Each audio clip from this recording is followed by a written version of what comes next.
palabra que tiene que ver con un concepto. Voy a hablar de solo dos cosas, voy a tratar de definir esa palabra y de ver cómo practicamos esa palabra.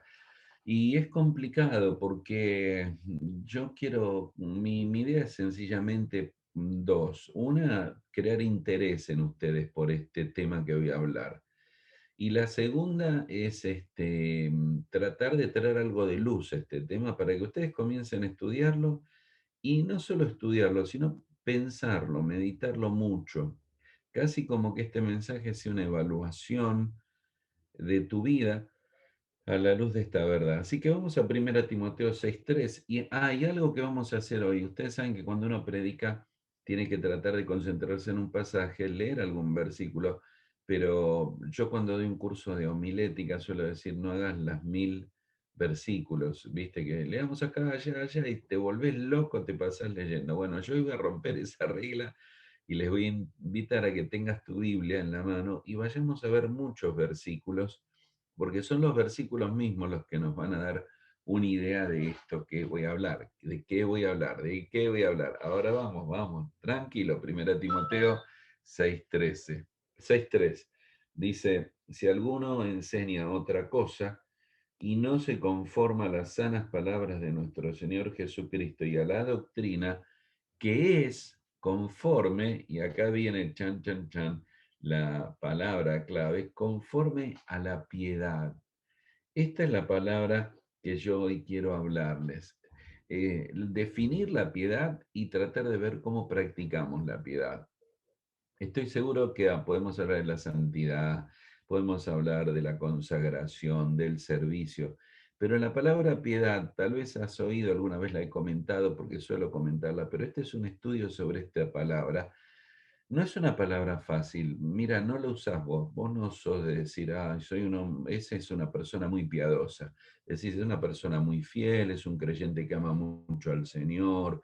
Podés decir, no, esa chica es una chica santa, pero piadosa no la usamos la palabra. Y no solo se ha perdido por una cuestión de la historia, ¿no? Que no usamos la palabra, sino el concepto bíblico, que es fundamental. Por eso al ver muchos versículos, vamos a tratar de ver qué importante que es delante de Dios esta palabra. Así que vamos a ver lo primero que es la definición y después vamos a tratar de ver la práctica, la definición de la piedad y la práctica de la piedad. Siempre les animo a tener papel y lápiz, esta vez vas a tener que tenerlo. Definir es difícil porque es querer contener algo, como encerrar algo en una cajita o en un recipiente y ahí lo encerrás y hay cosas que no son definibles. Por ejemplo, el esposo o esposo, el matrimonio que es difícil definir. Yo podría decir que Liliana y yo somos los mejores amigos que hay, pero también dormimos juntos, convivimos juntos, no, somos más que amigos. Podría decir que somos compañeros, pero somos más que compañeros. Podría decir que somos amantes, y lo somos. Somos más que amantes, somos todo eso y mucho más. Por eso las palabras a lo largo del tiempo, por ejemplo, cónyuge o cónyuge es llevar el yugo juntos, ¿viste? Somos dos animalitos llevando el yugo juntos, ¿no? Compañero, compartir el mismo pan. Camarada, compartir la misma cámara. Entonces vamos sumando palabras y llega un momento que es difícil definir realmente qué es el matrimonio, porque es todo eso y mucho más. La palabra piedad tiene esta característica, no siempre es definible tan simple. Yo voy a darles algunas ideas. Piedad tiene que ver más que nada con una actitud. Y esta es la palabra que te va a ayudar. No es una acción, va a producir acciones, va a producir actos, va a producir hechos, pero es una actitud. La piedad es una actitud que está caracterizada por esta actitud de ir en pos de Dios, de hacer aquello que agrada a Dios. Es una actitud de buscar a Dios. Ahora vamos a ver las epístolas de Pablo. Él dijo que hay una doctrina muy linda, pero tiene que tener la forma de la piedad. Sí, a mí no me pagan McDonald's, pero si yo quiero poner McDonald's, tengo que tener una M amarilla, que es la M de McDonald's. Acá la doctrina, siempre hablamos de la doctrina, cuidemos la doctrina, la doctrina. La doctrina tiene que ser, según Pablo, conforme a la piedad. Si te fijas en Tito, que está ahí cerquita, capítulo 1, verso 21, Pablo dice, el verso 21 de Tito, perdón, Tito 1:1, me estaba leyendo mal. Pablo, siervo de Dios y apóstol de Jesucristo, conforme a la fe de los escogidos de Dios y al conocimiento de la verdad, que es según la piedad. Comienza a poner esta palabra piedad. La piedad, ya te explico, la palabra griega es eusebeia. Es una palabra muy, muy conocida en los primeros años de la iglesia porque le ponían a los creyentes Eusebio. Espero que hoy no le pongas Eusebio a nadie. ¿Está bien? Ponerle un hijo Eusebio de la Llave, lo mato. Imagínate un hijo Eusebio de la Cruz. No, el pobre pibe, se aparta, ¿está bien? Pero Eusebio era muy importante. En el año 300, el primer historiador cristiano se llamó Eusebio de Cesarea, porque siempre se ponía en lugar, ¿no? Policarpo de Esmirna, de donde venían, como decir Marcelo de Buenos Aires, o Luis de Nueva York. Bueno, Eusebio de Cesarea. Se lo ponía porque honraban en una forma esta palabra que era Eusebeia. Cuando vos lees que habla de temor a Dios, le agregan Teo Eusebeia, Teo Sebeia, o sea, el Teo es Dios, o Teo Sebes, temeroso de Dios. O sea, era una palabra que hablaba de esta actitud hacia Dios. Sebeia o sebo es la reverencia y destacaba una reverencia, y quiero empezar a sumar ideas en vos, de asombro, devoción. Por ejemplo, esta palabra se acerca mucho a la idea de cuando algo te sorprende. Hay cosas en la naturaleza que han sido creadas que te sorprenden. Las cataratas del Iguazú, aquí en el lado argentino o brasilero, es algo que te quedás. Un lugar maravilloso en Argentina se llama el Glaciar Perito Moreno, que vos podés estar como en un balconcito mirando, y si tenés la suerte de que justo viene el deshielo, ves el glaciar caer al agua. Es una cosa impresionante, queda sin palabras. Un lugar así en Estados Unidos se llama el Cañón del Colorado. Yo no he estado ahí, pero los que han estado ahí dicen exactamente lo mismo. El cañón, el Gran Cañón del Colorado es como que te quedas. Bueno, esta es la palabra, te quedas así. Esto es demasiado grande, es demasiado, tenés que pararte, ¿viste? Esta es un poco la idea de asombrarse delante de Dios. Y esta idea de Eusebeia, de este asombro, es que se muestra esto. O sea, no lo podés guardar, se percibe que estás asombrado. Era una cuestión y que venía ahí engendrada por una relación, o sea, tenías una relación, dice, a ver, eh, creo que tengo aquí el texto, en 1 Timoteo 5:4 dice, pero si alguna viuda tiene hijos o nietos, aprendan estos primero a ser piadosos para con su propia familia. Piadosos es una relación, ser piadosos con su familia. Ahora, sacalo de Dios. La piedad está ligada a la relación. No soy piadoso solo con Dios. Piadoso tiene que ver que me relaciono con mi familia desde la piedad. Así que volvé para atrás. Piedad tiene que ver con una actitud, tiene que ver con el asombro, esa reverencia que produce y que está basada en una relación. Seguimos andando porque después está la palabra como una cualidad o un adjetivo y habla de gente devota o piadosa, o sea que la gente manifiesta esa piedad en acción. Por último, es en cuanto a la conciencia de la presencia divina y las demandas de Dios. Es como, así como que te das cuenta que estás delante del Gran Cañón del Colorado, así te das cuenta que estás delante de Dios. Sos consciente de eso. No importa si estás en la iglesia, estás en el living de tu casa o estás en el carro, sos consciente de Dios. Ahora, sigamos un poco mirando la palabra. Por ejemplo, cuando el Señor Jesucristo nace, uno de las personas que anuncia o que se goza en su nacimiento es un viejito llamado Simeón, es Lucas capítulo 2. Y Simeón estaba en el templo esperando la revelación, la esperanza el cumplimiento de la esperanza mesiánica, y dice Simeón varón piadoso. Entonces después cuando ve al bebé, Jesús lo toma Y dice, mis ojos han visto hoy la salvación. Qué tremendo. Él reveló que estaba cumpliéndose la profecía en sus brazos y dice, ahora despidas a tu siervo en paz porque has visto la salvación. Este varón se lo declara piadoso.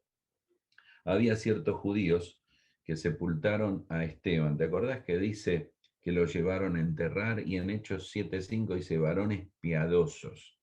Otro uso de la palabra es muy interesante. En Hechos capítulo 9 se convierte Saulo. Yo no sé si he tenido oportunidad de explicarte, pero es muy curioso que cuando se convierte Saulo, vos y yo, si pensás quién era Saulo, reconocido, perseguir a la iglesia, y si se convirtió Saulo, él queda ciego, va a una casa, ¿te acordás? Allí, en el camino a Damasco, tendrían que llamar a quién? A Pedro. Llamen a Pedro que se convirtió Saulo, que no lo llaman a Pedro.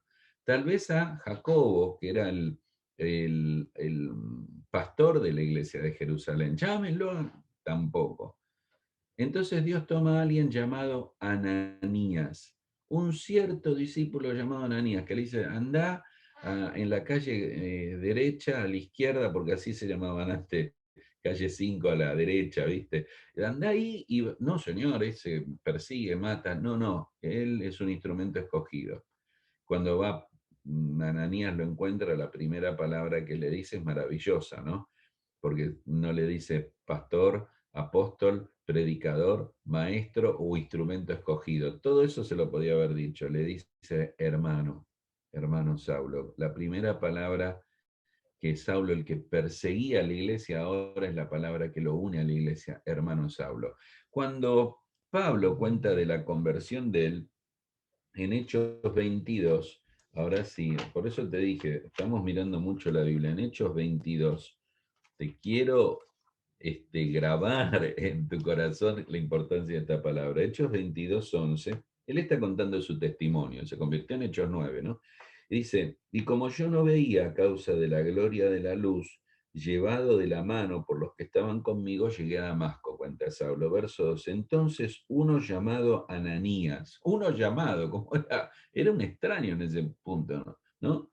Varón piadoso, según la ley, que tenía buen testimonio de todos los judíos allí moraban, vino y me dijo, hermano Saulo, recibe la vista. ¿Qué dice Pablo después de años de Ananías? Varón piadoso. Así que aquí comienza esta palabra donde te das cuenta la relevancia que tiene. Ya te voy a acercar ahora a otros dos conceptos que suman. Ya viste que es la actitud, es el asombro, es una acción que se produce por una actitud. Acordate, es la actitud. Y mezcla dos cosas, temor y amor entremezclados, combinados. Esto es muy difícil combinar en nuestra cabeza y corazón, temor y amor. ¿Viste? Es como que eso es lo que constituye la piedad del hombre. En el Antiguo Testamento se ponía mucho acento en el temor de Dios, ¿viste? Temían. Claro, ellos venían de que Dios estaba en una zarza de fuego, en el monte Sinaí no se podían acercar, el tabernáculo no se podían acercar porque la presencia estaba en el lugar santísimo. Vos sabés que el sacerdote era muy agradable, ¿no? Entraba una vez al año con una soga en el pie, porque si se moría nadie entraba, lo dejaban ahí, que lo coman los perros, entonces lo tiraban con la soga al hombre y lo sacaban. Tenían una idea de temor a Dios muy clara.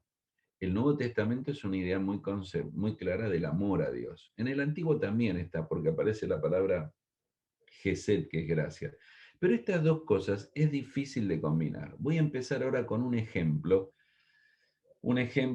que te tiene que ayudar a esto. Lo voy a repetir varias veces, creo, porque yo estoy esforzándome para que juntos entendamos la palabra.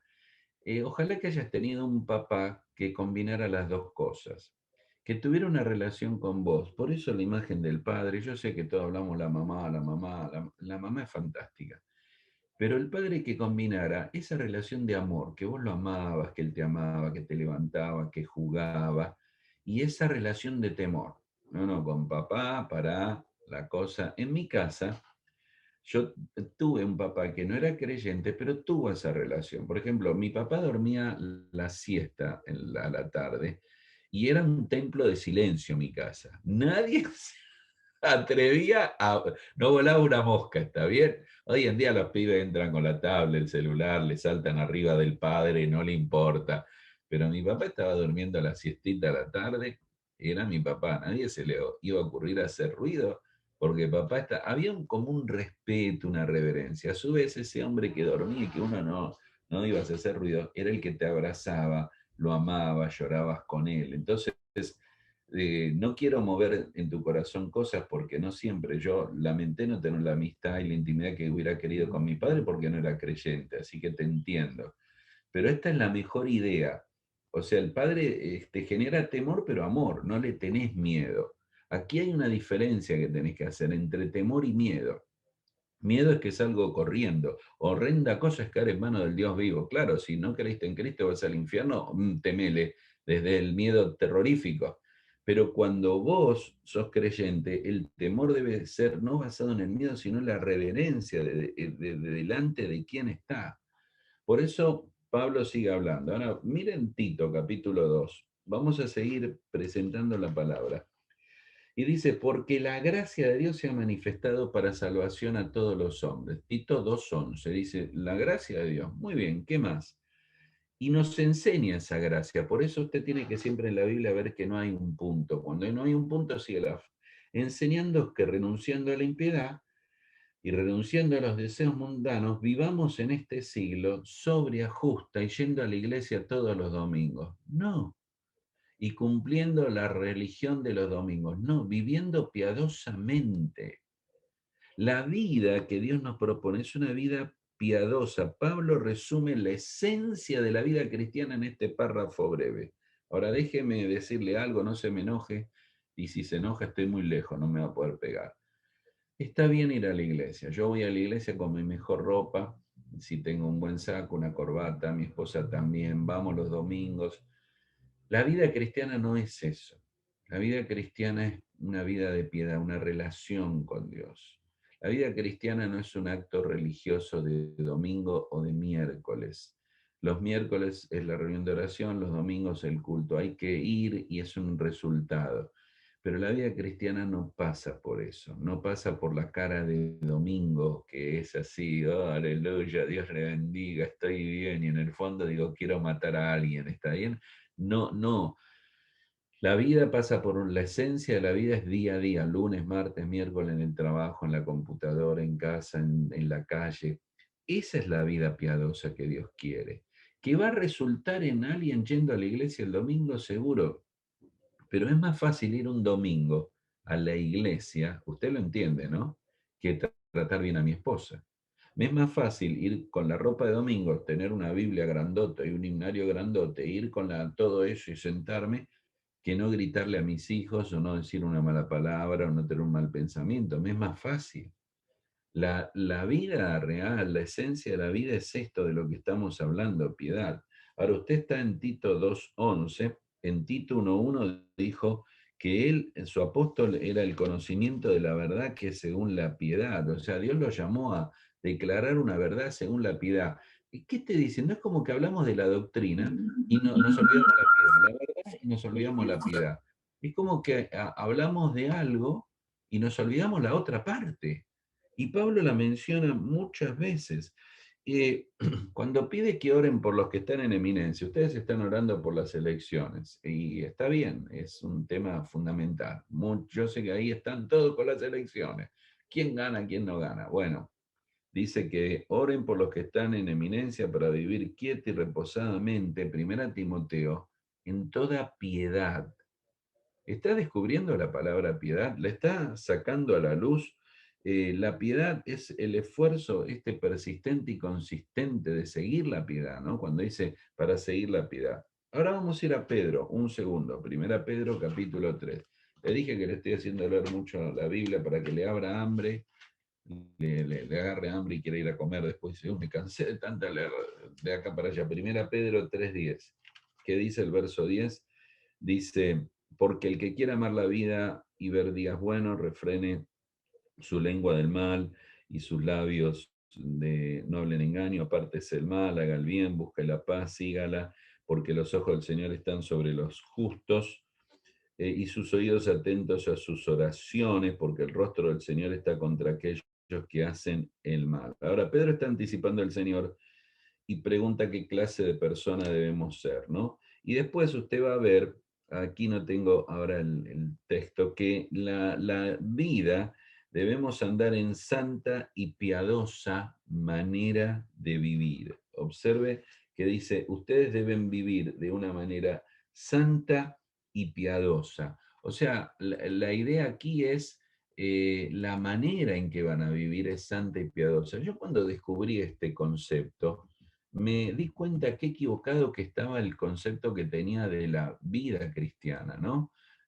Porque la vida cristiana pasa por otros carriles, pasa justamente por el carril de vivir de una manera santa y piadosa, no exactamente de una manera religiosa. Quiero que no me entienda mal, porque realmente no es mi propósito menoscabar las reuniones o las actividades.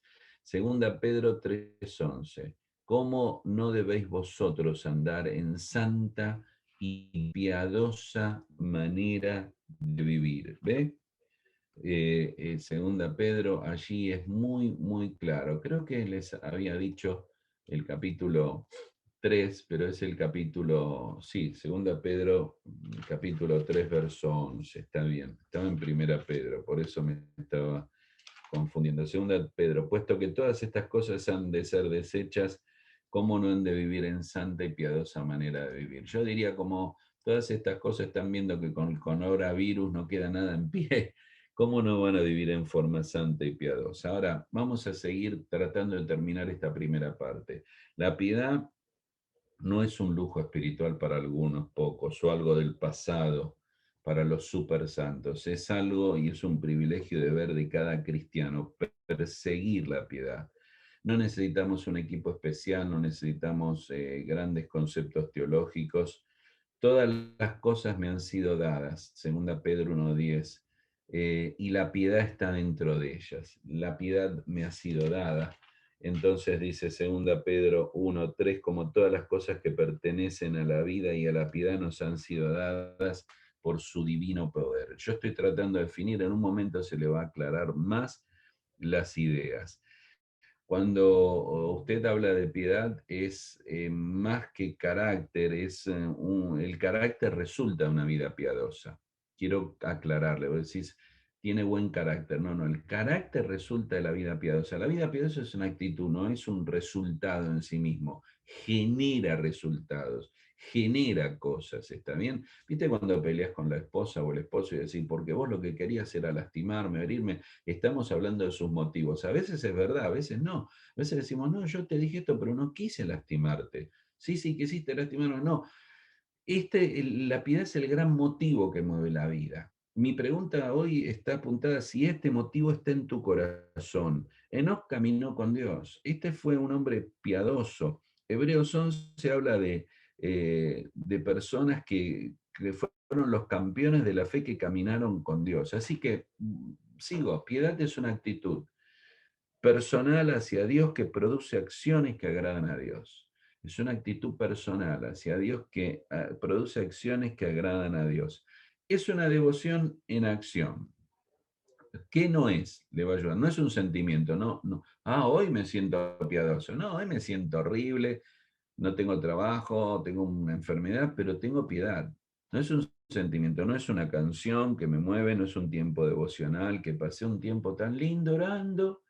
No es una actividad, no es una actividad, es una actitud hacia Dios, es una actitud, es el corazón inclinado. Y hay tres elementos que lo componen y voy a tratar de explicarles estos tres elementos. Cuando yo hablo de esta palabra dibujo un triangulito, acá no puedo, podría, porque en el Zoom se puede, un triángulo. Esas tres cositas me ayudaron a mí a acercarme a esta palabra.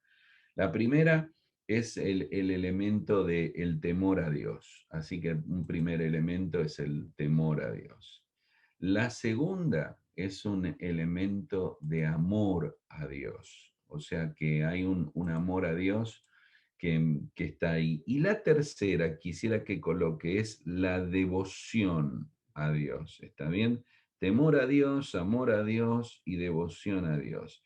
De esta actitud sale el carácter. De esta actitud salen las acciones. De esta actitud salen la conducta. Así que como tratamos de agradar a Dios, caminamos de acuerdo a Él y desarrollamos una relación con Él, y eso es lo que produce esta piedad. Dios, resumiendo, y ahora voy a explicar estas tres palabritas, ¿no? Dios está en el centro de sus pensamientos. Sus deberes ordinarios se hacen pensando en la gloria de Dios. Estoy lavando un plato y estoy pensando en la gloria de Dios. Dios es mi referente, aunque estoy trabajando en un trabajo secular. Me mantengo en una fuerte relación con Dios. La persona piadosa tiene una nueva dimensión de la vida, cosmovisión de la vida que refleja el sello de Dios. Las personas, y mire esta frase, piénsela muy bien, hay creyentes que pueden estar dedicados a una visión, pueden estar dedicados a un ministerio, pueden estar dedicados a una iglesia, pero no están dedicados a Dios.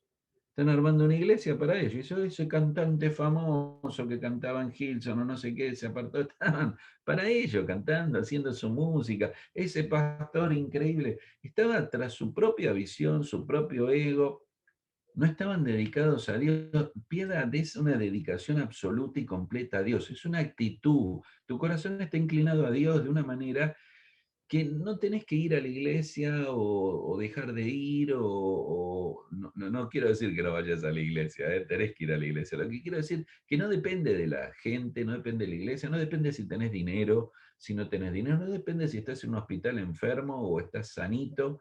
Depende del corazón que está inclinado a Dios en esta devoción, en este temor, en este amor a Dios, en esta actitud. Ahora, vamos a hablar un poco de la práctica del amor, de la piedad. Hablamos de la definición. Y para hablar de la práctica, vamos a hablar de estos tres elementos y verlos en la Biblia. Primero, vamos a hablar de este elemento de temer a Dios. Y necesito que leamos Jeremías 32:4, porque el temor a Dios es el alma de esta devoción, ¿no? Jeremías, espero que lo encuentres rápido. Está entre Génesis y Apocalipsis, ¿sí?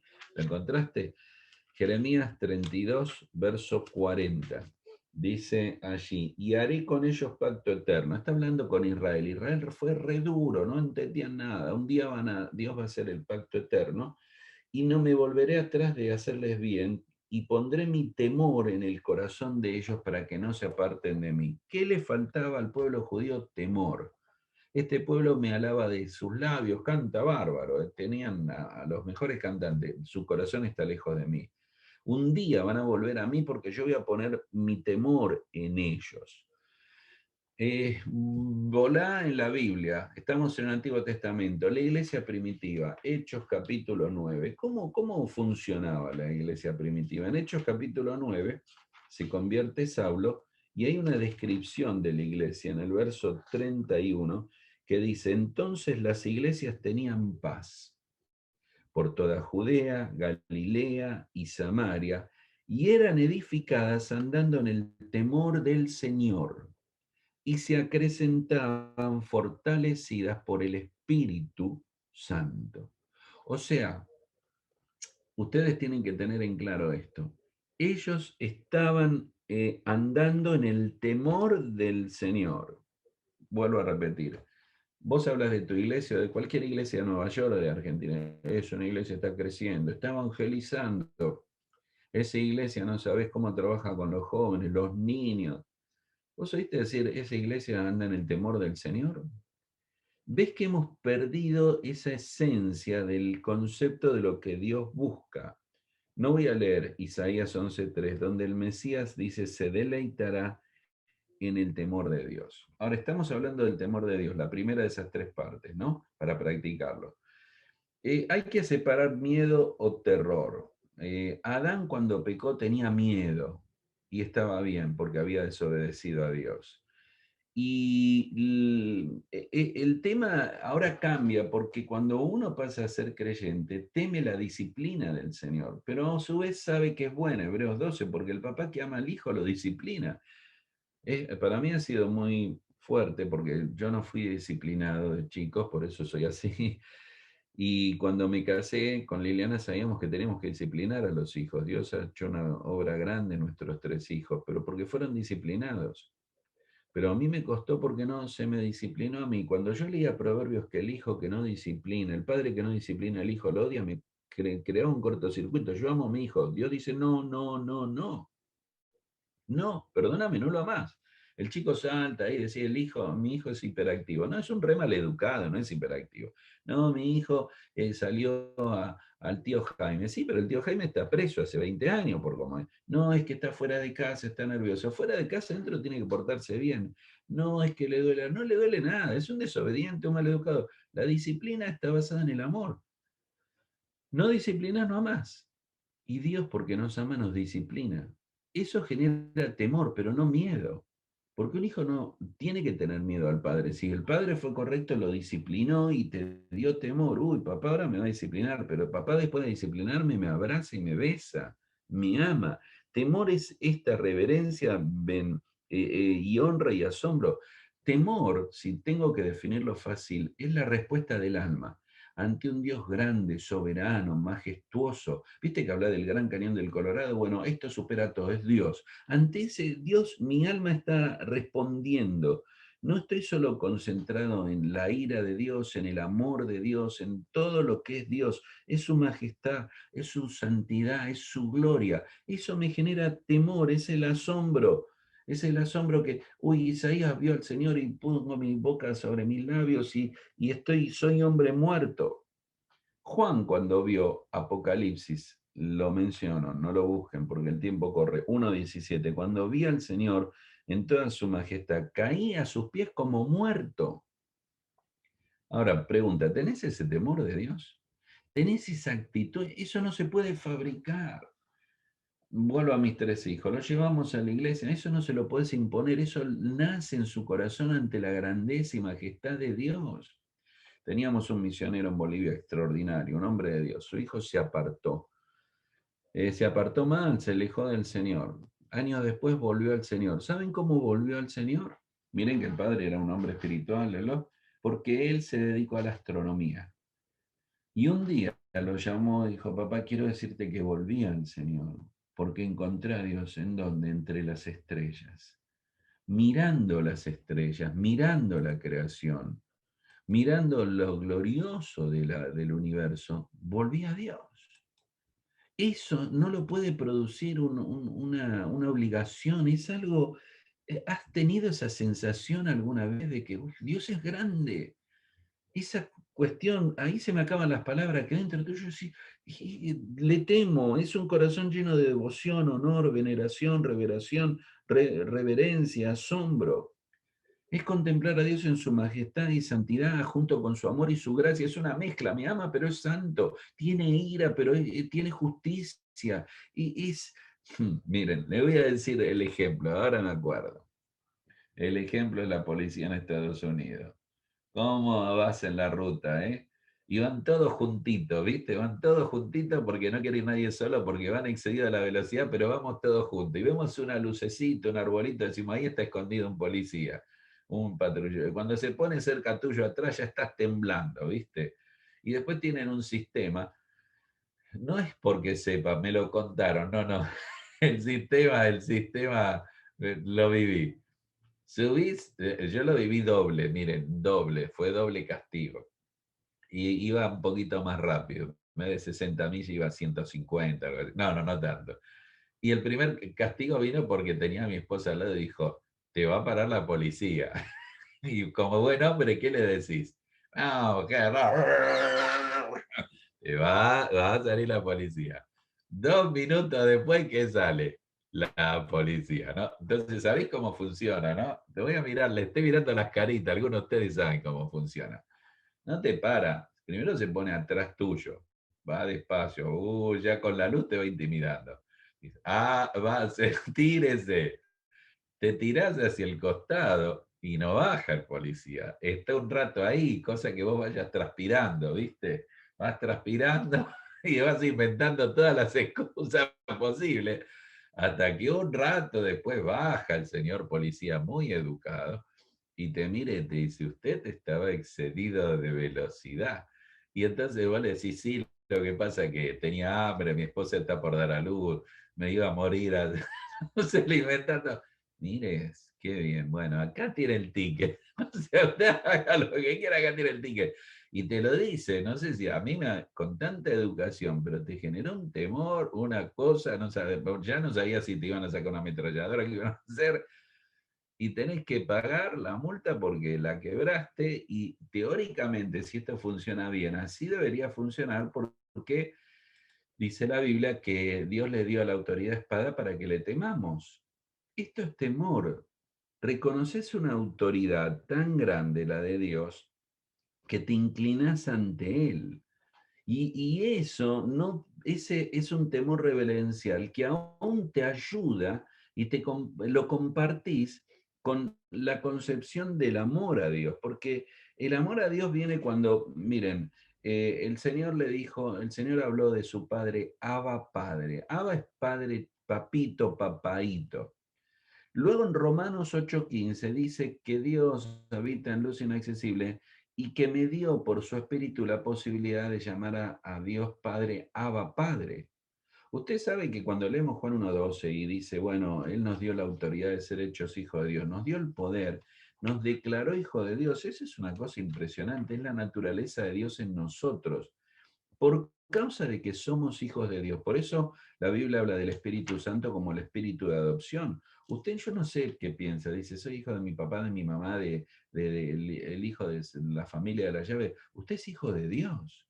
Y por ser hijo de Dios, recibe el espíritu de adopción, lo adopta Dios. Y entonces dice Romanos 8:15, dice el verso 15 de Romanos 8, pues no habéis recibido el espíritu de esclavitud para estar otra vez en temor, sino recibieron el espíritu de adopción, por el cual clamamos Abba Padre. Usted puede ahora hablarle a Dios Padre como Cristo, el espíritu de Cristo. Como Cristo dijo Abba Padre, usted puede hacerlo, porque usted ahora es hijo de Dios. Eso es increíble.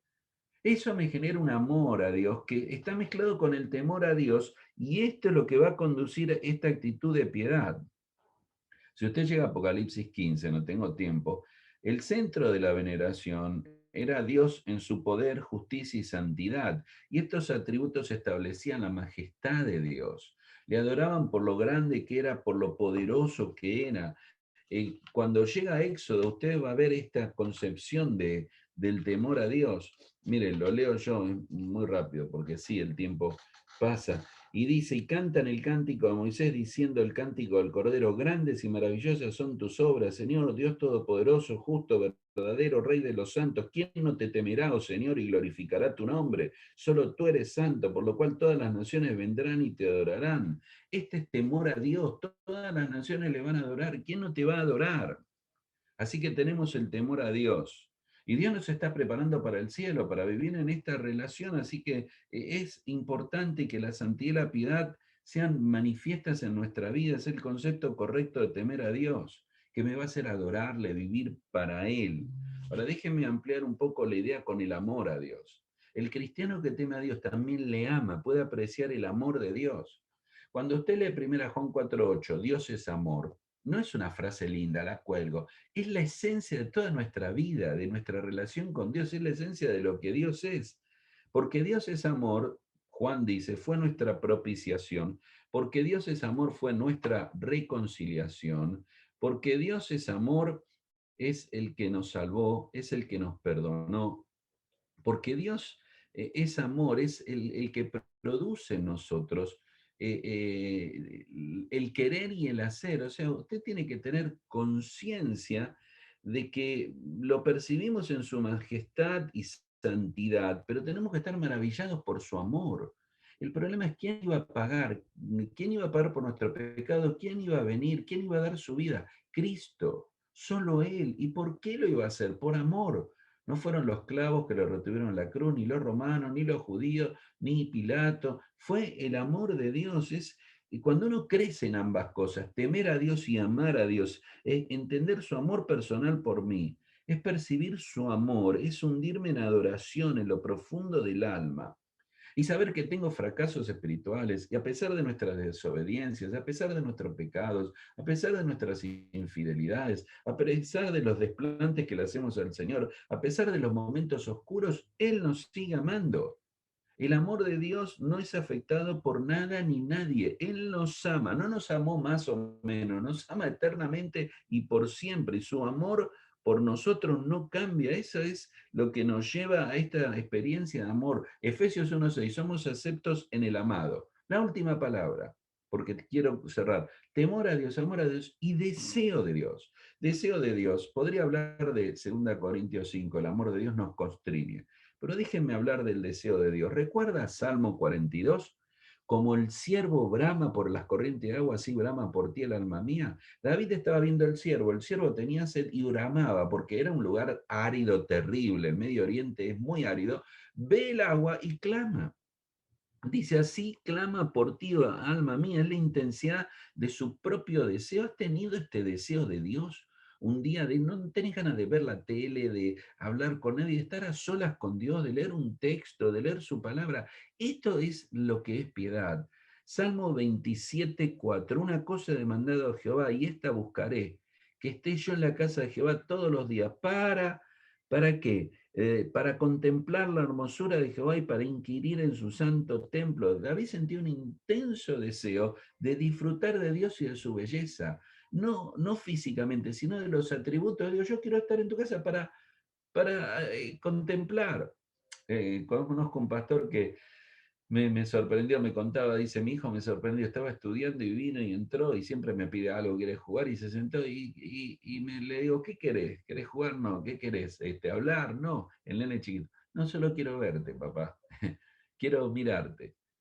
Esta es una cuestión de devoción, de deseo, de decir, eh, por eso Pablo dice Filipenses 3:10, mi deseo es conocer a Cristo y ser participante de Él, de ser hallado en Cristo. Es el latido del corazón de una persona piadosa, que ve la santidad y la majestad de Dios, el amor y la misericordia de Dios, y está cautivado por eso, está deseando. El pecado produce eso en otra forma, ¿no? Nuestra naturaleza pecaminosa, nuestra... concupiscencia, eso tan difícil, ese deseo de ir y pecar, esa cuestión irrefrenable que llevó a David al adulterio, a la muerte. Esto es mayor, este es un deseo por Dios. Si no tenés eso, fuiste. No se puede imponer a la gente, no le puedes dar un golpe a la gente, no se logra yendo. Por eso la gente dice, ahí venía a la iglesia y se apartó, tocaba el órgano y se apartó, presidía y se apartó. ¿Qué tiene que ver? Puede ir todos los días a las reuniones, es algo del corazón. Esto fue lo que le hemos dicho a nuestros hijos, tiene que ser de su corazón. Yo en algún momento le saqué a mi hijo porque él hacía un devocional para cumplir todos los días por la iglesia que le pedía y era un concurso. Le digo, no lo hagas por obligación, no podés hacerlo. Esto es cuando nace de vos, cuando nace, y si no es una respuesta natural de tu corazón, no hay piedad. Ahora quiero terminar con algunos ejemplos y llevarles al último texto, porque sí, 1 Timoteo 4:7, el tiempo se ha ido. Miren, la primera es cómo uno va percibiendo esta cuestión de la piedad, ¿no? Yo podría decirlo, por ejemplo, en mis hijos. En mis hijos pasó algo porque uno está atento a los hijos de ver cuándo ellos muestran una fe real, no solo que van a la iglesia. A veces los padres dicen, ay, se bautizó, eso, olvídalo, tiene que haber algo en el corazón. Y me acuerdo que Esteban en ese momento no estaba casado, Elías, eran chicos, recién aprendían a manejar y fueron con el carro, ellos manejan bien, y se cruzó acá cerca una motoneta, una motocicleta. Vino muy rápido y si mi hijo no frena y lo esquiva, lo mata, hubiera sido un accidente terrible. No fue culpa de ellos, fue culpa de la otra persona que venía intempestivamente, se fue.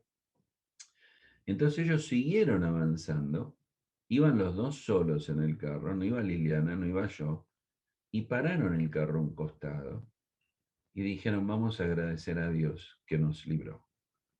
Esa respuesta inmediata, natural e espontánea es devoción a Dios, es piedad a Dios.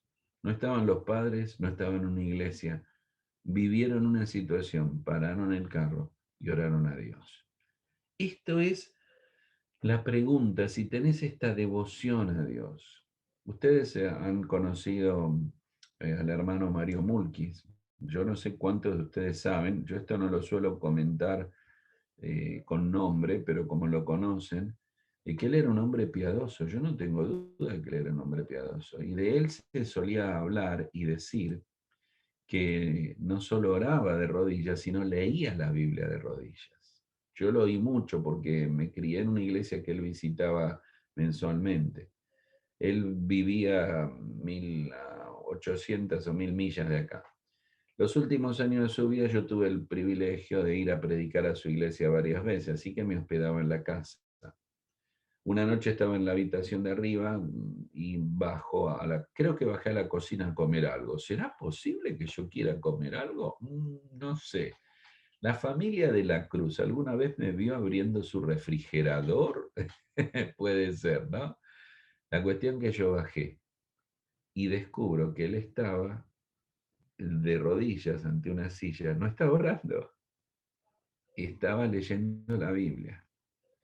Y él se sintió mal, se paró, no pensó que yo lo iba a encontrar. Y lo que había oído de él era verdad. Leía la Biblia de rodillas. Ahora, mi querido hermano, yo no leo la Biblia de rodillas, por lo menos no siempre, no estoy diciéndote que lea la Biblia de rodillas.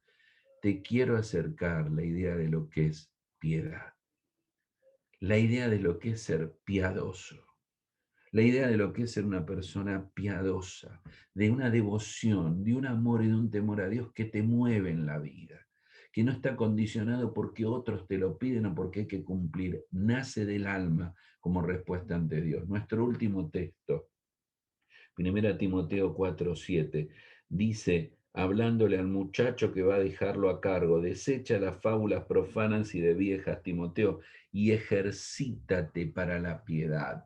Sabe, ejercitarse es un esfuerzo laborioso y diligente, es un término deportivo, disciplínate y entrénate, ejercita el cuerpo y la mente en alguna habilidad para practicarla. Así que usted mira, haber muchos cristianos capaces, muchos cristianos sirviendo, pero pocos son devotos o piadosos. Aquí hay tres cosas muy fáciles. Primero tiene que tomar un compromiso. Si usted va a hacer ejercicio, tiene que tomar un compromiso. Es el precio de ejercitarse diariamente. Voy a salir todos los días a correr, es todos los días. Usted tiene que tomar un compromiso. Por eso Salmo 63:1 dice que con ansias le buscaba, ¿no? Mi alma tiene sed de ti, del Dios vivo y verdadero. ¿Cuándo vendré y me presentaré delante de ti? Por eso Jeremías 29:13 dice, me buscaréis y me hallaréis. Por eso dice Hebreos 12:4, sigan la santidad o añadan a vuestra fe. Es un compromiso la piedad. Primera cosa. Número dos, siga un entrenador. Si usted va a ejercitarse, el entrenador es el Espíritu Santo. Él nos corrige, nos instruye, nos enseña cómo vivir. No son datos o conocimientos, es una relación, no es un conocimiento religioso, sino que nos infla el ego y el orgullo. Es un conocimiento de una relación. En último lugar, no solo tome un compromiso y siga al entrenador, haga ejercicio, ejercítese, ejercite. Si usted ejercita mucho el brazo, le va a salir un músculo. Si usted corre mucho, va a bajar de peso y va a estar ágil. Ejercítese. ¿Cómo me ejercito en la piedad? Use la palabra. Oiga la palabra, estudie la palabra, lea la palabra, memorice la palabra, ame la palabra. Salmo 119:10 es el texto que habla del mismo concepto. Déjeme leérselo, no lo busque, el tiempo se fue. Salmo 119:10 dice, con todo mi corazón te he buscado, no me dejes desviarme de tus mandamientos. Haga el ejercicio, busque la palabra cada día, ore, busque a Dios. Salmo 86:11, afirma mi corazón para que tema tu nombre. Usted hable con Dios, pero hable como no como un acto religioso, sino quiero charlar contigo, quiero contarte qué bronca que tengo, qué mal que me siento, estoy deprimido, desanimado, estoy muy triste, llore con Dios, cántele a Dios, adore a Dios, tome un himnario y cántele a solas. Si canta bien no hay problema, si canta mal como yo, mi esposa cierra todas las puertas porque no quiere que los vecinos oigan cuando canto porque es mal testimonio, dice, porque canto mal. Pero usted cántele a Dios, ame a Dios, tenga comunión y compañerismo con Dios, tenga amistad con Dios y obedezca a Dios. Y esta es lo que va a ser el ejercicio de la relación con Dios. ¿Sabe? Ahí, y voy a terminar con una pequeña frase. Cuando hablamos de ejercitarnos con Dios, Nehemías había dicho algo, hoy sí que leí muchos textos, ¿no? Y dice, y dije, no es bueno lo que hacéis, no andaréis en el temor de nuestro Dios para no ser oprobios de las naciones enemigas nuestras. 5:9. La medida de nuestra obediencia es la medida exacta de la reverencia que le tenemos. Simple. No, no, no, esto no lo hago porque papá no lo quiere. Esto no lo hago porque mamá dijo que no lo haga.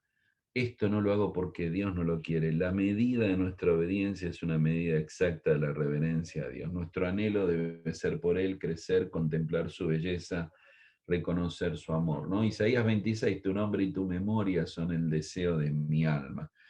Mire, termino con esta frase, Dios es infinito en todos sus atributos, todos. Así que nuestro anhelo y deseo por Él nunca podrá agotar la revelación de su persona. Más lo conoces, más lo deseas.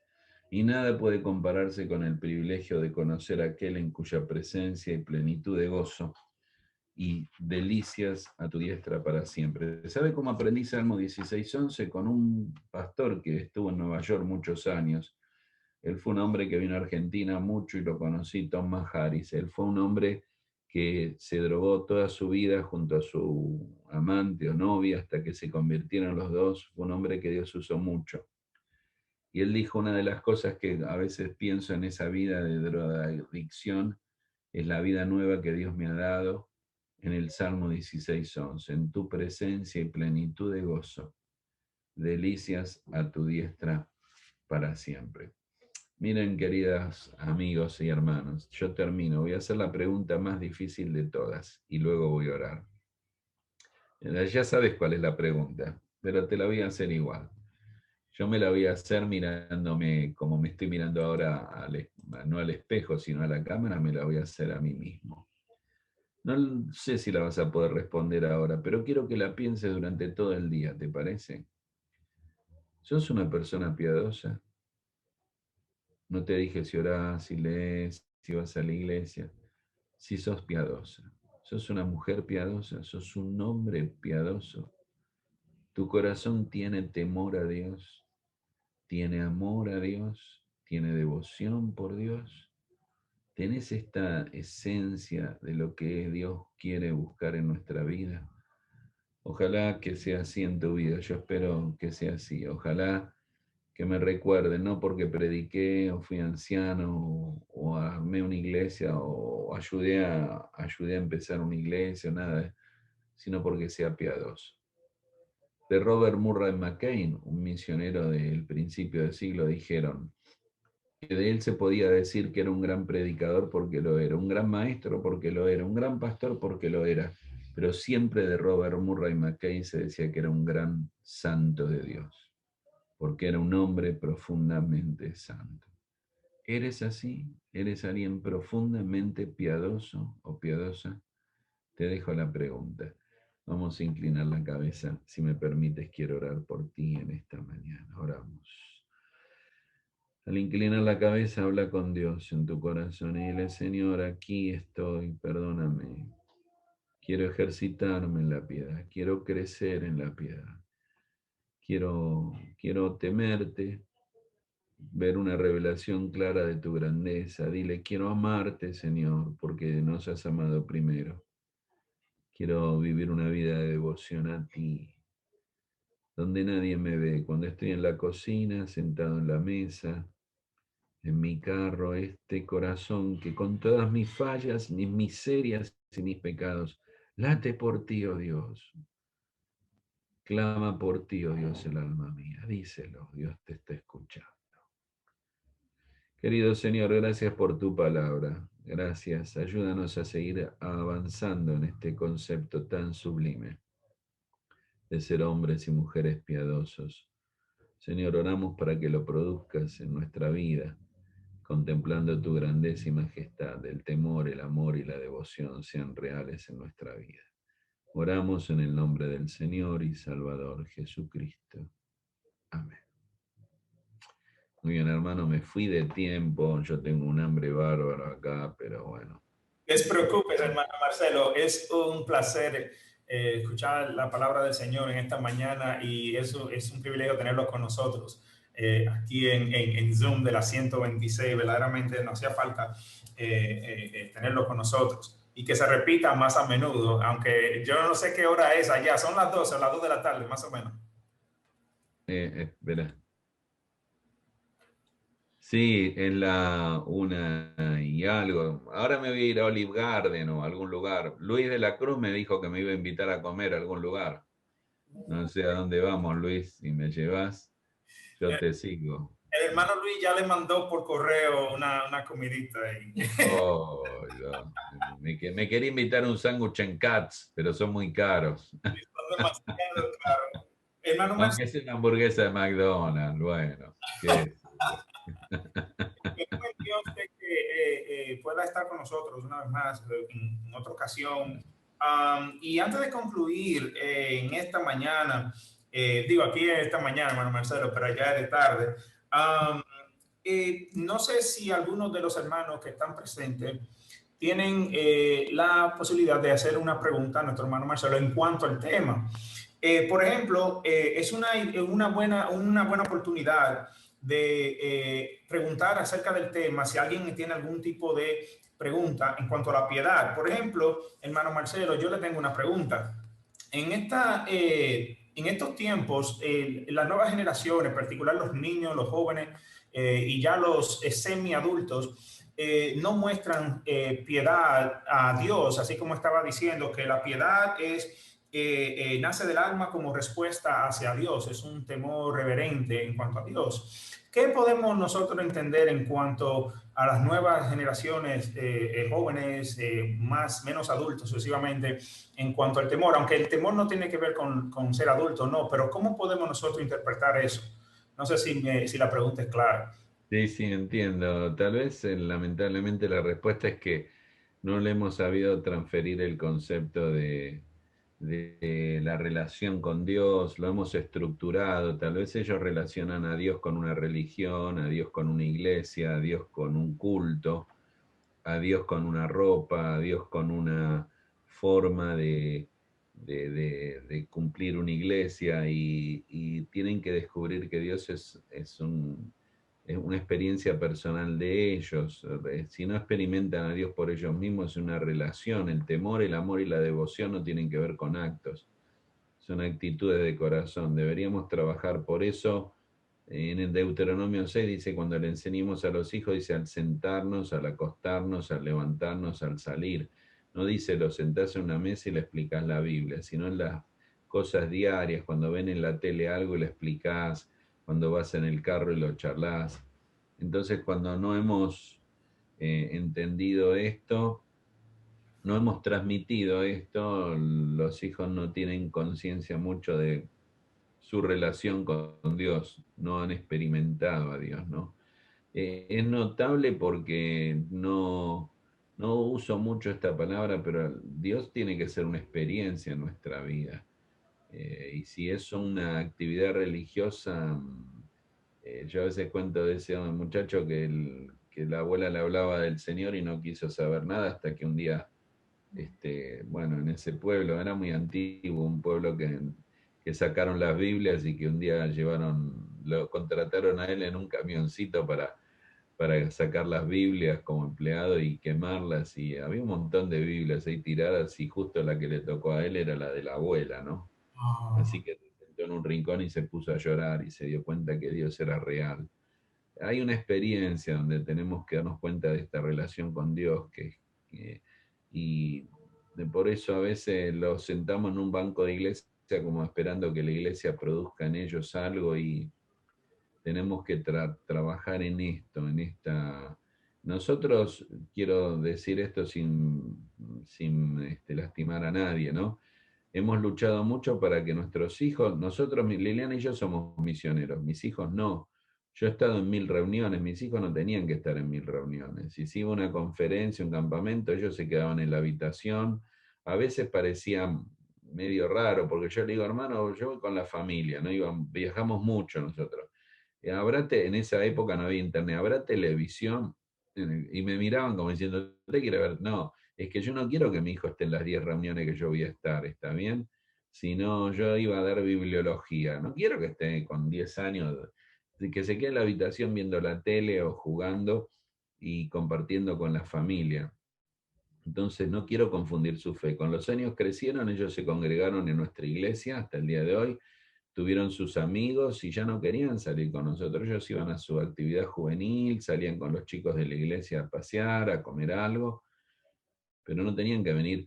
Y la gente siempre con buen cariño, ay, ¿por qué no trajo a sus hijos? No traje a mis hijos porque tengo una conferencia que voy a hablar 10 mensajes y no quiero sentarlo a él 10 mensajes. Yo, ni que hablar, ustedes han hablado son muchas de República Dominicana. Bolivia te pueden dar mensajes de las 6 de la mañana hasta las 10 de la noche y te piden más, ¿entendés?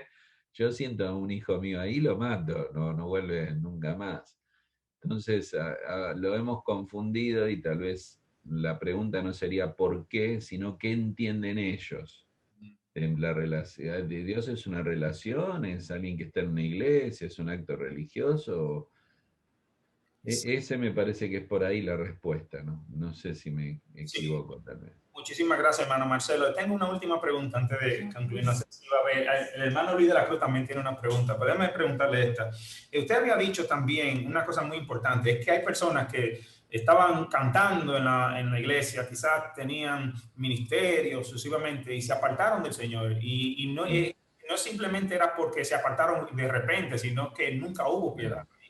¿Usted podría elaborar un poco más en cuanto a ese asunto? Sí, no solo la piedad en este caso, es que hacían cosas como por repetición, pero hacía mucho que dejaron de leer, de orar, de tener una relación con Dios. Nadie se aparta de un día para el otro, nadie. El pecado no te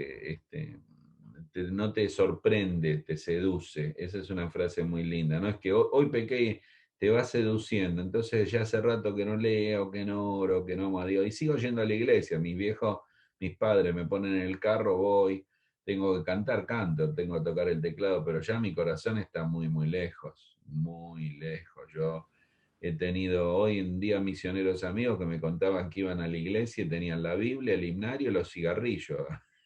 Y salían y se iban a fumar. Y entonces, después un día se aparte, decía, ay, se apartó, pero iban porque eran todos hijos de pastores o de ancianos. Y en realidad su corazón ya estaba lejos, ¿viste? Amén. Entonces, ese es el punto, el corazón. Si no hay corazón, después lo demás lo podemos hacer, pero no vale. Una pregunta de parte del hermano Luis de la Cruz. Hermano Luis. Yo Sí, quiero preguntarle a Luis porque voy a Dominicana y siempre pido comida, ropa vieja y no me quieren dar, no sé. el problema es que cuando tenemos la oportunidad de estar en persona con Marcelo, nunca le preguntamos esas cosas. Pero por experiencia tenemos que lo primero que es lamentable que los hijos de los líderes de la iglesia abandonen, hasta cierto punto abandonen la iglesia y se vayan al mundo si es que estuvieron Sí. dentro de la iglesia. Pero la pregunta que quiero hacer es, en relación a estos tres puntos de temor, amor y devoción, ¿qué puede hacer el liderazgo de la iglesia para que todos los hermanos puedan sentir estas tres cosas en su vida? Si es una enseñanza que nosotros debemos de aplicar o si esto es a nivel personal bajo una relación de estudio delante de Dios y con Dios. Es la pregunta del millón, la pregunta más importante, porque lo que vos dijiste, Luis, es la clave. Porque yo soy anciano, entonces hago las reuniones y hago la actividad de domingo y todo.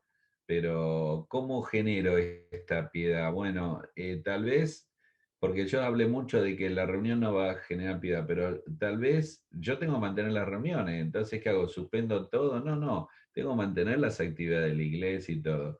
Pero tal vez yo como anciano líder debo ser vivo, perspicaz de buscar que haya una respuesta del corazón en su relación con Dios. O sea, no solo ver que el muchacho viene y lo pongo a presidir, sino que charlo con él. Y entonces ahí entra todo esto que un poco vos dijiste, la parte del aspecto personal, cuando hablo con la persona, cuando tomo un café, cuando le comparto algo de su vida o algo de mi vida, ir chequeando de que las personas dentro de la vida de la iglesia actúen desde lo piadoso, ¿no? En eso un poco la oración ayuda mucho, porque por eso cuesta la oración, porque la oración es algo fácil humanamente, digo, oro 2 minutos, pero es una respuesta que nace de corazones piadosos, por eso vamos a orar y te vienen pocos. Pero vamos a hacer una gran campaña, te vienen un montón, entonces vas percibiendo y a veces yo creo que hay que producir algunas, eh, tirar algunos elementos que ayuden a la gente a generar piedad, tal vez decirle a los líderes, miren, por ejemplo, una idea, ¿no? Los maestros de escuela dominical se reúnen una vez cada 3 meses a programar cuando era presencial. ¿Por qué no se reúnen un día solo a orar? Reúnanse un viernes a la tarde, tomar café y orar, nada más que orar, solo orar, o hacer algún tipo de retiro. Nosotros ahora estamos en eso poco, pero hemos tenido retiros espirituales donde el énfasis fue no tanto ir a tener un campamento para predicar nada más, sino estar solas con Dios. Entonces teníamos un tiempo, cada uno estaba solas con Dios, leíamos un libro, había un tiempo de la palabra, comíamos, pero era un retiro. No era un campamento, no era una conferencia, se iban los líderes a pasar la mañana, tarde, o dividir el día, decir, vamos a orar por las esposas, vamos a orar por los hijos, vamos a orar por los jóvenes, comemos algo, leemos un libro, nos separamos 10 minutos cada uno a su... Es como provocar cosas que nos acerquen más a la relación con Dios que a la actividad. La actividad la tenemos que tener. Yo creo que no, la actividad son todas bendiciones. Si yo sé lo que estoy buscando en la actividad, generar en las personas una devoción a Dios, una acción, una respuesta a Dios. A veces estamos muy preocupados de que la persona cómo hizo, cómo vino, si cumplió y no lo que pasa por su corazón. No, no, no. Nuestra vista está mal en lo que es importante. Por eso esta pandemia se descolocó a todos, porque al fin y al cabo no podemos tener reuniones, ni agenda, ni programa, pero podemos tener relaciones con las personas por internet, por WhatsApp o por Zoom y predicar la palabra. Esta reunión no tiene ninguna cosa parecida a la reunión presencial. Yo no estoy de corbata, estoy en mi casa. Algunos de ustedes tal vez están de corbata, pero abajo están de sandalia o de chancleta, ¿no? Entonces, nos mostró que hay otras cosas que son importantes. Pero sigue siendo una pregunta muy, muy importante, ¿no? ¿Cómo yo produzco esto? Porque yo hago reuniones, pero en el fondo es buscar, y cuando percibo algo, a veces decirle, mira, está bueno que cantes todo, pero es importante tu búsqueda del Señor, ¿no? Tu relación con el Señor. A veces la pregunta, ¿cómo estás teniendo comunión con Dios? Es una pregunta que hacemos mucho. Y alguien te dice, y yo a la mañana me levanto, leo un rato, oro, mira qué bien, ¿no? Llego a la tarde, no un devocional, sino algo, comunión con Dios. Hay que insistir mucho en eso, en el discipulado. Y cuando uno insiste en eso, sabe que después la reunión va a salir bien porque va a ser un resultado de gente así, ¿no? Pero es una pregunta complicadita porque hacemos actividad y podemos nosotros ir en contra de lo que queremos producir, ¿no? Y engañarnos a veces con esto, ¿no? De que, mirá qué bien el hermano, qué lindo que predicó. Y tal vez 2 horas antes le estuvo a los gritos con la esposa, ¿no? Sí. Entonces, pero bueno, si el anciano sabe que tiene que buscar eso, puede hacer las actividades sabiendo que más que nada en las charlas personales, buscar que las personas entiendan que Dios tiene que ver con una relación día a día, ¿no? Con la actividad hay que hacerla pero es resultado de la semana, ¿no? Amén. Muchas gracias, hermano Marcelo, por No, de nada. nuestra pregunta. Sé que lo agarramos